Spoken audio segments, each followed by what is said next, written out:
সামনেই যাচ্ছি আমরা ঘুরতে, তাই ঘুরতে যাওয়ার আগে ছোটোখাটো কয়েকটা জিনিস কিনে নিচ্ছি। এটা এত ছোট প্যাকেট যে আমার হাতের মুঠোতে চলে এসছে, একদম পুচকু একটা প্যাকেট।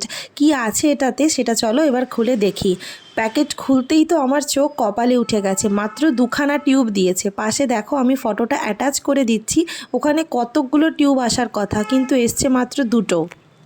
তখন আমি এই রিভিউগুলো চেক করলাম, রিভিউতেও দেখলাম অনেকের কাছেই কিন্তু 3টে প্যাকেট এসছে, কিন্তু আমার কাছে কেন দুটো আসলো?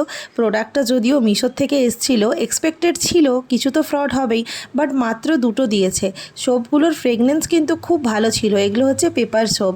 আমরা বাইরে গেলে ট্রেনে ট্রাভেল করব তখনই পেপার সোপগুলো কাজে আসবে বলেই কিনেছিলাম। একটা পেপার সোপে কিছুই হলো না, তাই আমি আরও একটা অ্যাটাচ করে দেখলাম যে টুকটাক কাজ চলে যাচ্ছে। গন্ধটা খুব ভালো ছিল, এটা কিন্তু মানতেই হবে, বাট এতগুলোর ছবি দেখিয়ে এসছে মাত্র দুটো। আমি খুবই ডিসঅ্যাপয়েন্টেড। বাই।